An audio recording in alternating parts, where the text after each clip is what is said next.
Hello everyone, আসসালামু আলাইকুম। কেমন আছেন সবাই? আশা করছি সবাই ভালো আছেন। আলহামদুলিল্লাহ আমিও ভালো আছি, কিন্তু আমার মেয়ের শরীর একটু অসুস্থ। আর এটা হচ্ছে 2-3 মাস আগেকার ভিডিও, আমি এডিটিং করতে পারিনি বলে আমি দিতে পারিনি। আর এই সময় আমার মেয়ের খুব শরীর অসুস্থ ছিল। আমার মেয়ের একরকম ঘায়ের মতো বার হয়েছিল, তার জন্য আমি ওকে রামপুরহাট নিয়ে যাচ্ছি। নহাটিতে দেখালাম, কিন্তু সেখানে কিছু হলো না বলে একজনের ঠিকানা দিল, ওখানেই আমি নিয়ে যাচ্ছি। ওই ডাক্তারটাও বসে নহাটিতে, কিন্তু শনিবার বসে, আর আমরা যাচ্ছিলাম বুধবার বসে বলেই। খুব শরীর খারাপ হয়ে গেছিলো, খুব অসুস্থ হয়ে পড়েছিল আমার মেয়ে। আর আমাদেরকে তো খুব চিন্তা, খুব টেনশন হচ্ছিল।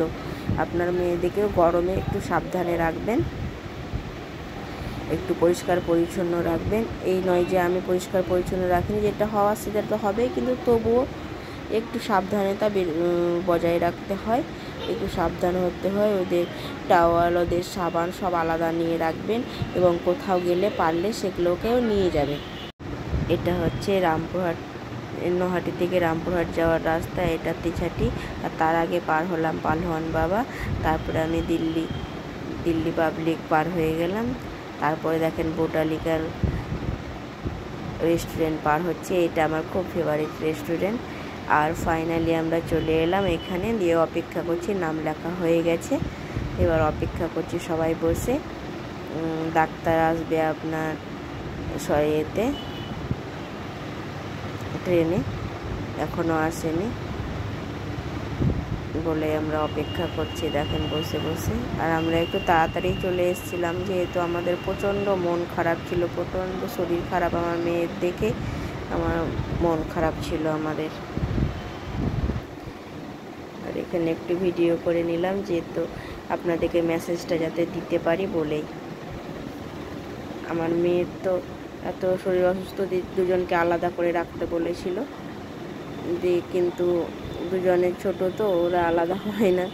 ডাক্তার দেখা হয়ে গেল ফাইনালি, দিয়ে চলে এলাম। আমার মেয়ে বলছে নিউ টাউন যাবো মা, নিউ টাউন। কিন্তু এই সব নিয়ে, শরীর অসুস্থ নিয়ে যদি নিউ টাউনে ঢুকি তখন সবাই কি বলবে, ওকে এটা বোঝালাম। দিয়ে এখানে বাইরে বসে খেয়ে নিচ্ছি, ওরা কোল্ড ড্রিঙ্কস খেয়ে নিল। আর মোগলাই অর্ডার দিল, চাউমিন খাবো বলছিল। আমি বললাম না বেটা, চাউমিন খেতে হবে না, মোগলাই খেয়ে নাও সবাই, স্পেশাল মোগলাই এখানে এসে তো আমি মোগলাই খাই, আমাদের খুব ভালো লাগে। আর এখানে আমরা স্বামী স্ত্রীতে বসে আছি, দেখেন আমার হাজব্যান্ডের কত মন খারাপ, তবুও হাসছে, কিন্তু প্রচণ্ড মন খারাপ। আর এই দেখেন আমার ছেলে উপরেই বসে গেছে, ও একটা ড্রিঙ্কস খাচ্ছিল, নিম্বু পানি।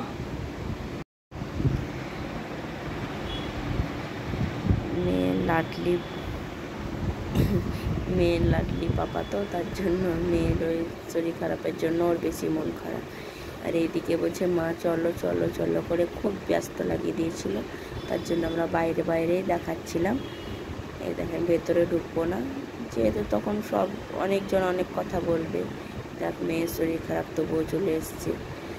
এখন বাচ্চা তো, বাচ্চাদেরকে বুঝিয়ে পারা যায় না বলেই অনেকটা শুনতেও হয় মাঝে মধ্যে বলে। এখানে পার্কিংয়ে এখানে একটু খেলা করবে, দিয়ে আমরা বাড়ির দিকে রওনা দেব। আর ওরা খেলা করছিল বলে আমাকে খুব ভালো লাগছিল, দিয়ে আমি ভিডিওটা বানিয়ে নিলাম। এই দেখেন ওদের সঙ্গে আর একটা মেয়েও ছিল। আর এই দেখেন এখানে এসে তো ওরা এত হ্যাপি, ভেতরে গেলে কী যে করবে, খুব আনন্দ পাচ্ছিল এখানে। আর আবহাওয়াটা এত মেঘ উঠেছিল, এত মানে বৃষ্টি হবে এরকম বৃষ্টি হয়েছিল পরে। দেখেন আবহাওয়াটা খুব সুন্দর লাগছিল। আর মন জান খারাপ ছিল, এই ছিল সকাল সকাল চলে এসেছিলাম বলে কিছু ভালোও লাগছিল না বলে আরও ভেতরে ঢুকি না। বললাম যে অন্য দিন আসবো একদিন সকাল থেকে। আর এই দেখেন আমিও ভিডিও করে নিলাম নিজের ছেলেদের সঙ্গে।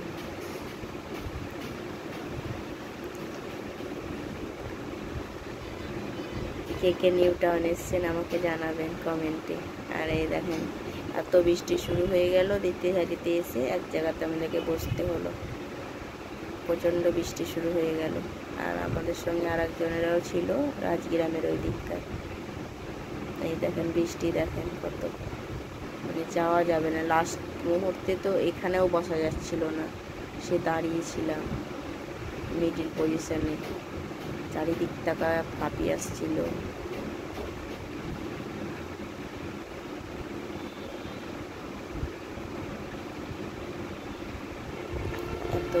এত বৃষ্টি, ফাইনালি বৃষ্টি ছেড়ে গেল। আমরা এবার বাড়ির দিকে রওনা দেবো। Bye bye.